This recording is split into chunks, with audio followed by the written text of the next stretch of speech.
losses. Champions of the ACC, this is Florida State's 11th appearance in the Capital One Orange Bowl, third most all time. Georgia, the visiting team in this game representing the Southeastern Conference, comes in with a record of 12 wins and 1 defeat, finishing first in the SEC East.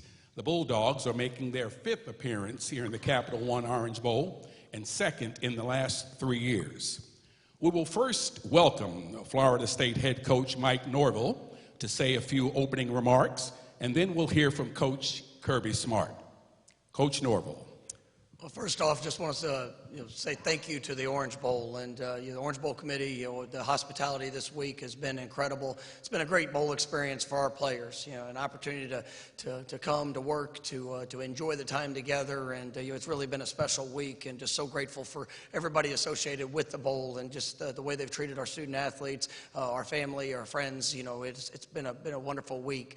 This has been a special season. It's been one that I'm proud of our team. I'm proud of the way that they have worked throughout the course of the year, the adversity that we face, the way they've responded to it, everything building up to finish, as an undefeated conference champion was something that was truly special for us.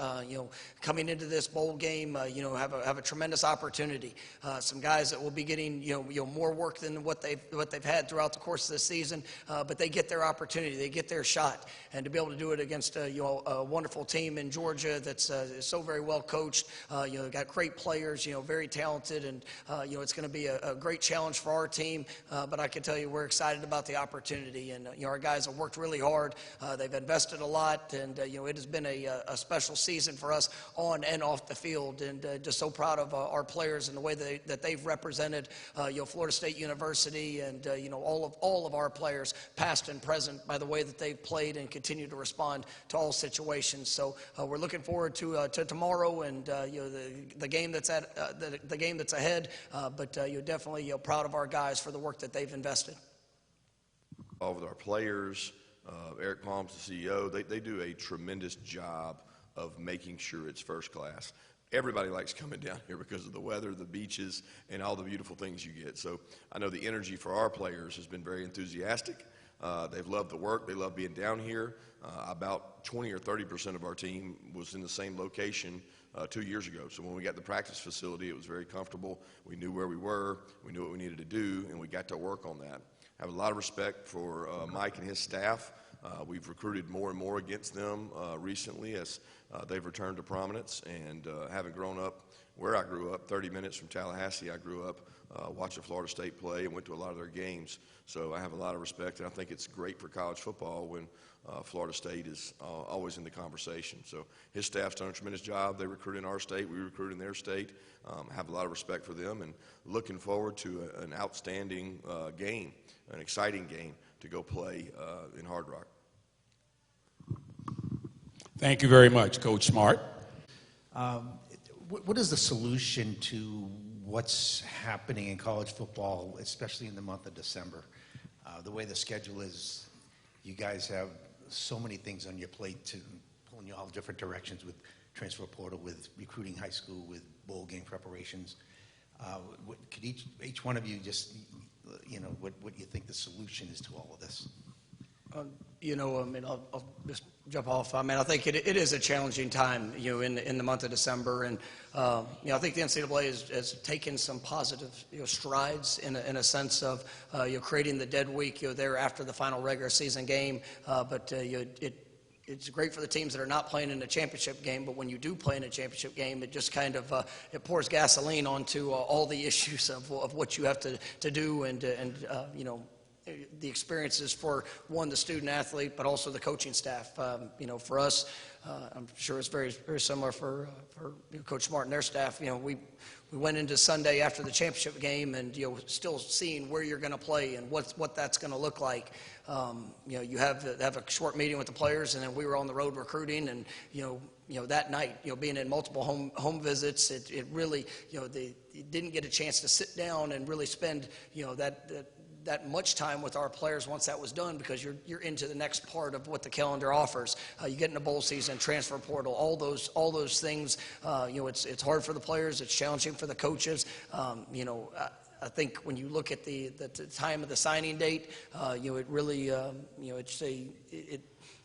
it forces a lot of decisions, at a rapid pace. But, I think as we continue to evaluate and look at it, we got to be careful on all changes. We're quick to make changes, and sometimes not always, even though coaches a lot of the times will talk about the ripple effect of what will happen, I think we really got to continue to evaluate that. And before we make these, grand changes, that aware of the ripple effects to the calendar and really how it affects the student athlete, as well as just the benefit of programs and coaches and efficiently and effectively being able to do the job to the best of our ability. Yeah, I don't know that I have a perfect solution. I don't think anybody does. But there's issues and problems, and I think the fallout of this is going to be a 5-10 year study when they look back, and kids are going to be graduating at less of a rate. Maybe that's not important. We got to decide if they're student athletes or not, because what we're seeing is decisions are being made less on student athletes and on where they need to go and financial reasons with NIL and the portal mixed together. So there's a lot less decisions being made based on where a school starts, and you could push all this movement till January, but everybody's school starts at a different time. Does it matter that their school starts at a different time? I don't think many of the kids make their decision based on that. So when school starts in January, guys got to go decide where they're going. Signing the high school kids earlier and then going into the portal after signing the high school kids would certainly create a little less confusion instead of both going on simultaneous. You don't know what you have going in or out, and it's all happening at once. So I don't think anybody has a perfect solution, but certainly we're headed towards some tough times if it continues at this rate. Okay, to our right. Channel 2 in Atlanta. Two-part question. Do you have a game status update for Brock? And then way down the road, when your grandkids ask you, what was it like, if this is his last game, what was it like coaching and his legacy at the University of Georgia? Yeah, his legacy is he's a tremendous athlete, great toughness. Never seen a kid come back from a significant injury like that fast. Pretty remarkable, the numbers he hit and what he was able to do as he came back. And he kind of changed the culture of the work ethic around, especially on our offense. To see him go out there and compete and work like he did for the 3 years he has been pretty remarkable. I mean, he is a machine when it comes to practice. Doesn't get tired, works his tail off, and he set a standard that'll be there for a long time. I mean, he's affected Oscar Delp, he affected Darnell, he's affected the young tight ends, he's affected everybody on the offense in terms of how he practices. We'll see. To the left. Ira Schofel, warchant.com. Current a few years, but can you reflect on your time at Florida State, what you learned from Coach Andrews and Coach Bowden, and maybe how that helped you in your career? Yeah, I was a defense coordinator at Valdosta State and decided to go be a graduate assistant, which people would say was a step down, but to be in a room with Mickey Andrews, Odell Hagens, Joe Kynes, Jody Allen, Skevin Steele, a lot of really good minds in college football. It helped shape me. Been sitting in a staff room with Coach Bowden for 2 years, getting to see how he ran the team and how he commanded the respect of the team was really instrumental in my upbringing as a coach. 2 of the best years I had. I got a graduate degree from FSU and was able to be, 45 minutes from my hometown, and it's just a tremendous experience for me. Question in the rear on the right, or in the middle on the right, in the front on the right. Jordan Hill, Dogs 24/7. Kirby, just how is Stacy doing, and who's sort of stepped up while he's been absent? Yeah, Stacy was a little sick before the Christmas break, and we thought the break, I think we had 4 days, 3 or 4 days off, and we thought he would bounce back. And then when we got ready to come back to work the 25th, he was still struggling. So Ron had him check in. Feel like he's doing really well. He's moving around in the hospital now in Athens. Don't think he's going to make it down for the game. They don't want to move him right now, but he is up and moving and recovered. His wife, Trish, said he's ornery as hell, so she's having to deal with him. But he's got a wonderful wife and 2 daughters, and I know he'll bounce back. So in his absence, Man Ray, we put Man Ray on St. Amar on the field, and he's done a tremendous job. He's been an offensive line coach several places. He was over at Alabama for a while. He's a kid from North Gwinnett who grew up in a great football kind of system. So he's jumped right in and done a great job. On the right. How is that, though, translated into the younger players who are getting their first shot in some cases at major action. What has their attitude been towards having that opportunity for this game? I mean, they're excited, and there's been a great buzz around the program because you work for opportunity, and that's what the greatest thing about football is that you never know when that moment's going to show up. You never know when your number's going to be called, but you got to be prepared for it. And so there's guys that are on this team that are make major contributions in this game that have been preparing for this for their entire life, and now for the chance to go showcase who you are, to be able to do it in the Capital One Orange Bowl against Georgia, who's been really the standard of college football over the last 3 years. I mean, that's been the elite level. This is their chance, and every player always wants more. Well, you work, you build. Sometimes it might not be the instant gratification that you want, but you push yourself to put yourself in a position when that time comes that you are ready. And I've really just appreciated the way that our guys have worked. I think we try to do a great job throughout the course of the season to continue to help the development of some of our younger players, some of those guys that might not be on that front line throughout the course of the year, and to prepare you for times like this. And we faced adversity throughout the season, and guys had to rise up, and guys had to be inserted throughout our journey of working to win a conference championship, and they were ready. And I'm definitely looking forward to seeing them play here tomorrow. Second row on the left. Matt Marshall, the Orlando Sentinel. Mike, what have you seen out of Brock, and what are your expectations going into tomorrow, and for having the last couple weeks of going through camp and everything? Brock, I mean, he's a remarkable young man, and he's mature beyond his age. I mean, the way that he approaches practice, the way he approaches the meeting room, his excitement, and really just the charisma he brings, to the guys that are around him. Being his first start, being ACC conference championship, there was a lot on it, and really, this is his first week going into a game week, knowing that he was going to be the starter, because there was some uncertainty there, even in the championship week, and how practice reps kind of went. So I love his attitude. I love his approach. I think he's very talented. He's got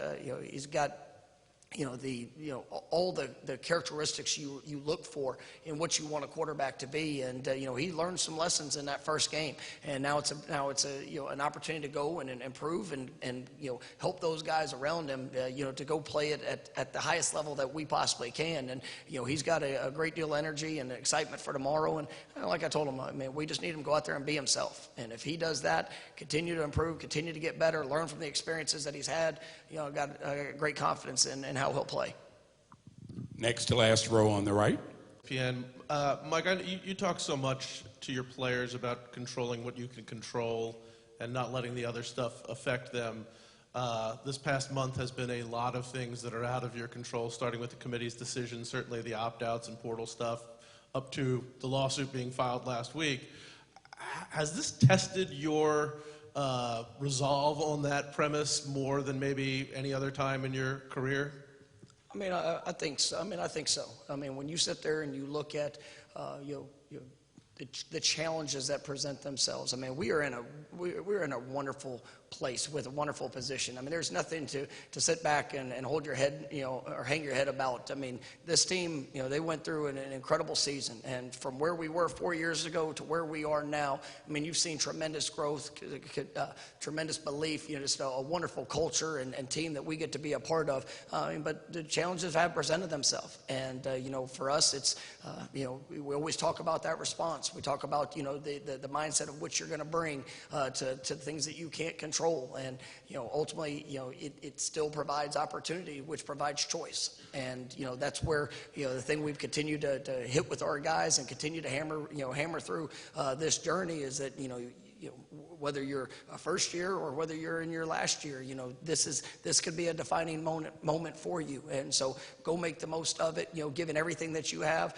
try to block out all the outside noise and just continue to focus on your improvement and just being better than what you've been. And, there's been some tough choices for guys to have to make. I support our players in their journey. And, there's been, it was hard. There was a lot of them were hurt, in decisions of things that they couldn't control. But ultimately, I believe in where we're going to continue to build to through the experiences, right? And then obviously just grateful for all that our players have poured in to our program throughout this journey.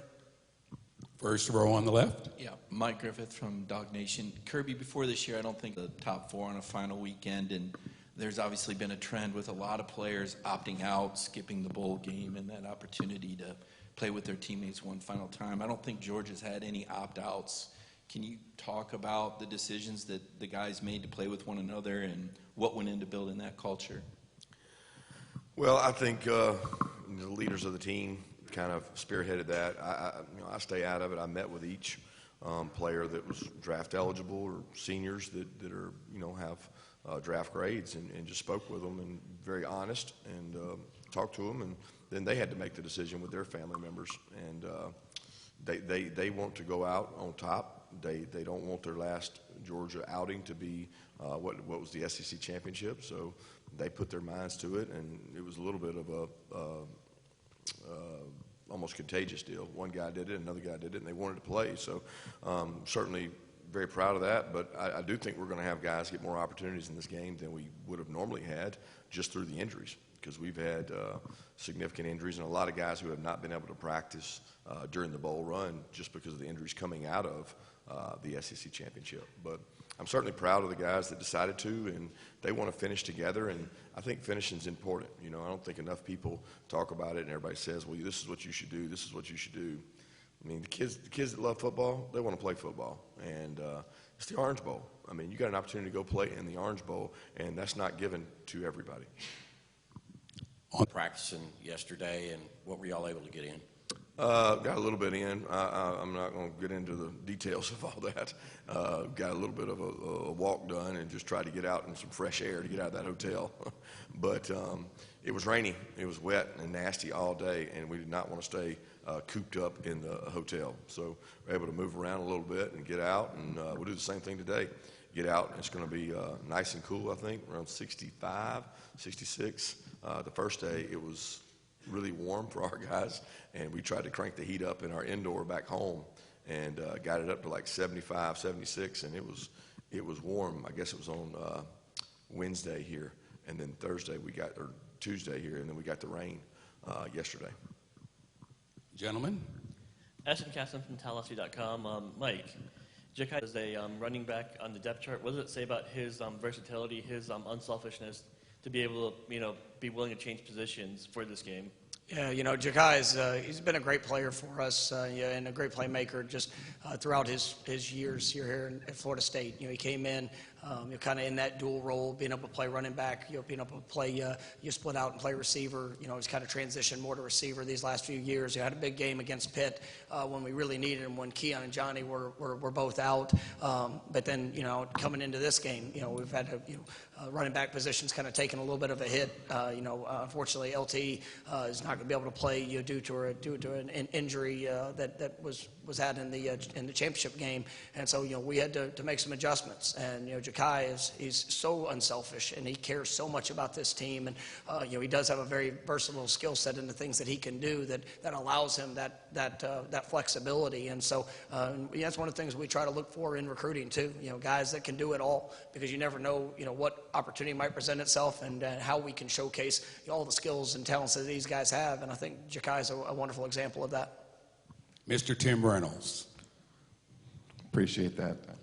Tim Reynolds with the 8. How difficult, kind of a question in two parts. Is there still anger, or is it more of acceptance now that you, like everyone says, you can control what you can control about the committee's decision? And kind of to that end, how difficult is it, will it be, and has it been for you to accept that you're just never going to know what might have been? What might have been if Jordan hadn't gotten hurt? What might have been if the committee had given you a shot? Just how difficult is all that to accept?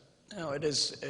Those are all things outside of our control. But there will always be feelings about that, and I'll never get to say that's not real, because I'm going to always have feelings about that decision, and the things that I've had to see the effect to our players. And there's guys that are not playing in this game, that have played their last game as Florida State Seminoles, and they gave everything that they had, in it. And there's, I think that's some of the hurt that they experience, that we experience, just from not getting the opportunity to go and to show that what we believed, we had an opportunity to achieve. But this has been a team of great resolve. This has been a team that has overcome adversity. I think when you sit there and you look, and not a whole lot of people would have predicted or expected for us to go undefeated this year. You lose Jordan, and you have to play one of our biggest rivals. To go and have our backup quarterback go down, and to go have to win a conference championship. And the way that was done, it was just from the response. And I think it showed the heart, showed the character, of our team, and what we've built within this program. And we're still at the beginning of where we're going. And there are great days ahead here in front of this program. And but it still doesn't get it back for the guys that are playing in there, that they played in their last year here at Florida State. And that's what hurts. And ultimately, we're excited for opportunity. And it does have to go back to control the things you control. There's plenty of times in life, and I've told this to our team and to each of the players. There's going to be times in life where things don't go the right way, or the way that you expected them to go, or maybe even what you've earned. You don't always receive the reward for that, but you do control the response and what you do with it, where you go,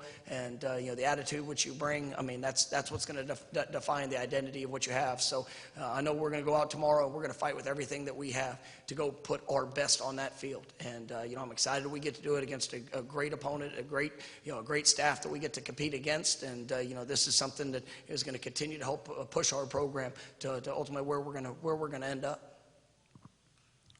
In the rear. Coach Smart, Allison Posey, WCTV in Tallahassee. I want to go back to your time at Valdosta State. Just maybe favorite memory of being a Blazer, but also how did your time in South Georgia, growing up in Bainbridge, coaching at Valdosta State, shape you into who you are today? My favorite memory of Valdosta State would be beating Central Arc. I knew you were going to bring that up. No, I'm just kidding. I think we had a game there that we were down a lot of points. 31-7 first half, and good halftime adjustment, sir. Were you playing then? Yes. That's crazy. 31-7, and I was like, I can't believe we came back and won this game.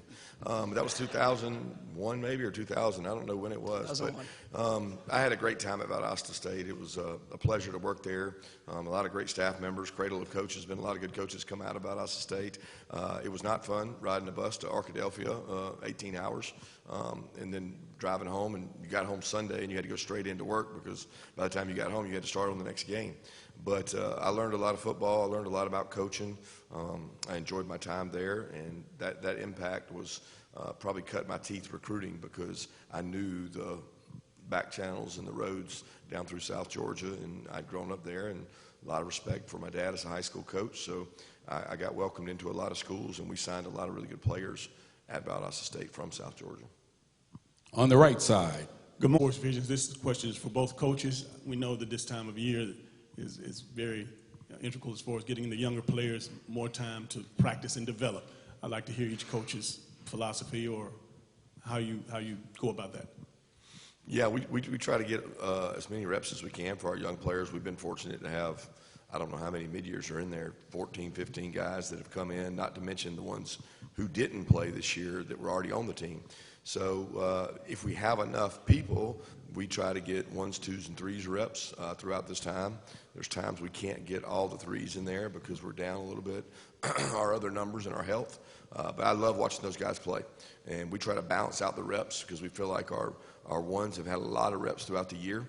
So we'll do a lot more periods with more balance to get those guys almost an extra spring practice. And I think it's had a great impact on our program for the last 3 years to get these extra practices, even the extra game, after this one, the last 2 years, to kind of get those guys more prepared for next season. Yeah, we very similar. We tried to take the first 5 practices, from the weekends after the championship week. During recruiting, we were practicing on those weekends and really kind of did them like developmental practices.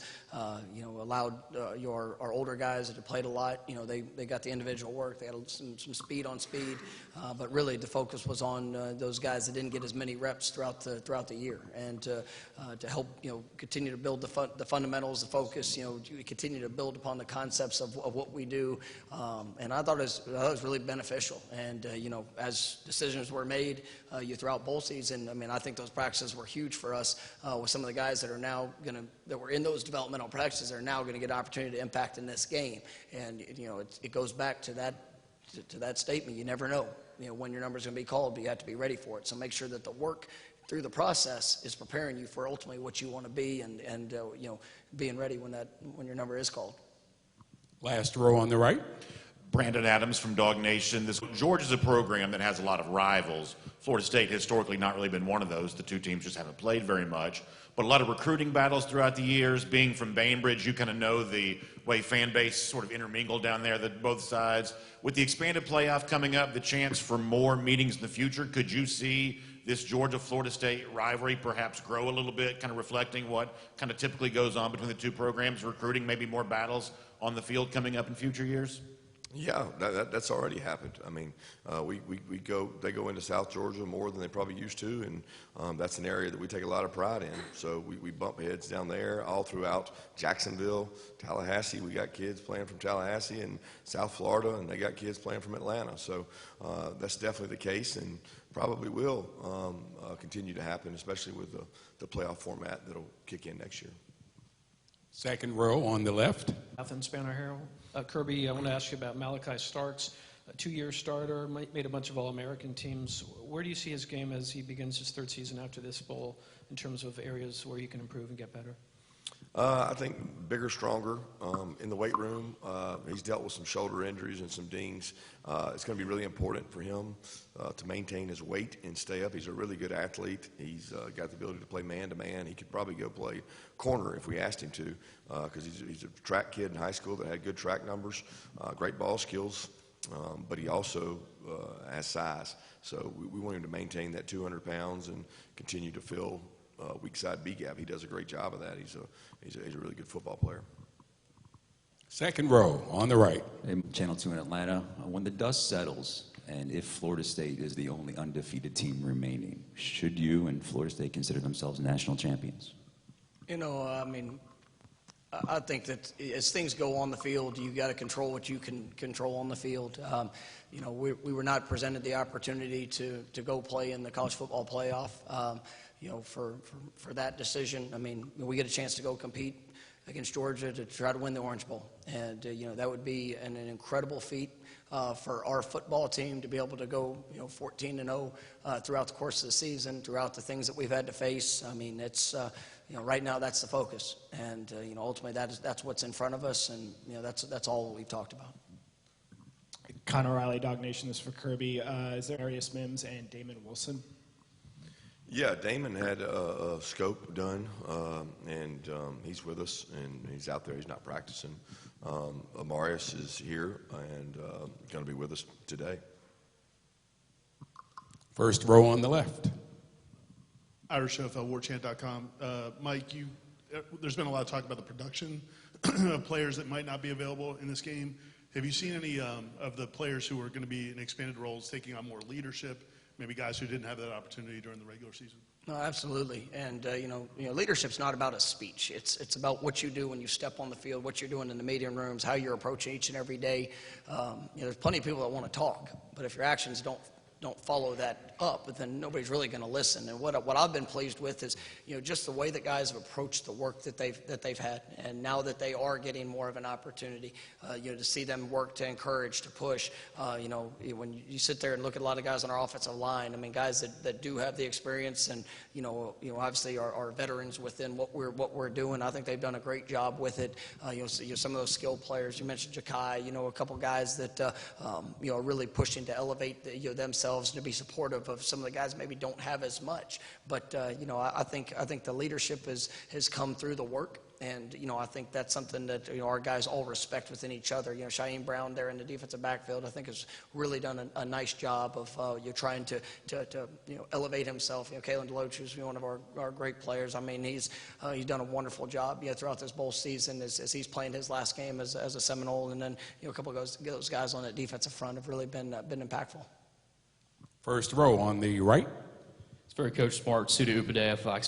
Talking to Coach Hartley, he mentioned Carson has been just making next level throws. It's a different type of bowl prep for him. And when we spoke to him, he talked about how he's not really interested in the activities going on this week. He wants to watch film, he wants to go to practice. What have you seen from him since he announced his return and really in bowl prep? I would say more pressure lifted off of him. instead of carrying that burden of that decision, he wanted to get that over and focus on the Orange Bowl and didn't want to have to, answer questions about that down here. He wanted to be at his best. He wanted to lead his team, and I thought that was a good decision. In terms of his leadership, he's one of our better leaders. He does it in a different way than most people. He's very poised and calm. Very pleased with his leadership. In the rear. Aslan Hunjavandi, warchant.com. Question for Coach Norvell. Coach, your players have been very honest about the pain they'll carry with them their careers, the rest of their lives, about not being able to be rewarded for that resume that you guys put together. Is there a plan in place to make sure that doesn't linger in a negative way for you in this program? Because they said they're going to carry with them for a long time. Yeah, go play the game. Go fulfill being the best that you can possibly be and all things that are ahead of you. There's a lot of experiences that you're going to learn from in life. And what you do with those experiences are going to dictate what your future is going to be. We get an opportunity to play Georgia in the Orange Bowl, and this is it's an exciting game. It's a great opportunity as we go through and get into the off season, and we get to continue to elevate this program to where it deserves to be. And going undefeated up to this point, I mean it's been a wonderful ride for our program, but we still haven't accomplished all that's in front of us. And it's about the work, it's about the response, it's about the way that our guys will continue to improve. A lot of our guys are going to take that step to the National Football League, here in the near future. And, will they still, have the pain and the hurt from, maybe choices that were made? Absolutely. But, they can still focus on going to be the best they can be. And, they will find situations in the future that, this experience will help them, manage through and to help them throughout the course of their lives if they take advantage of it. Second row on the right. Will McBroom, WVFS. Brandon Adams from Dog Nation. This is for Kirby again. How much momentum into an off season could a bowl win provide? Well, back in the day of recruiting in January, it was much more. Your signing class is done. Everything's almost through. School starts next week, or January 6th or 7th for us. So it's like it can provide momentum in terms of going out to recruit the junior class. It can provide momentum in going out to the portal class, but it's probably not as much as it used to be when people signed in February. The earlier signing date provides momentum coming out of your championship games more so than the bowl games. Our last question will come from the left, the right, the rear, and we have one. Our final question. It's for Coach Kirby.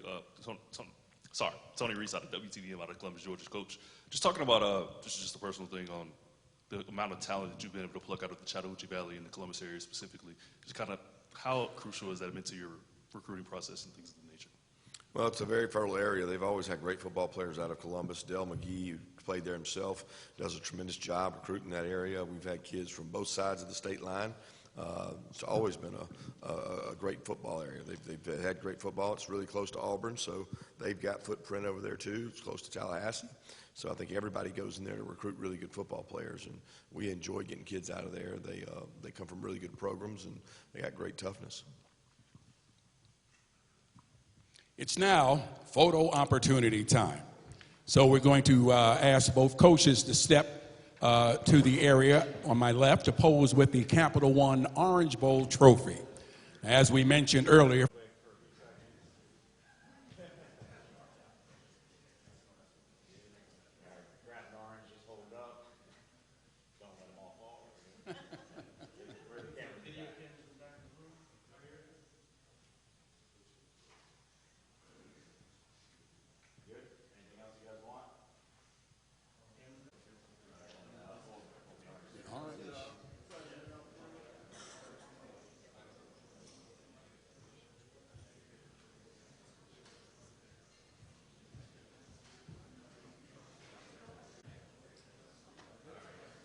outstanding. That will conclude today's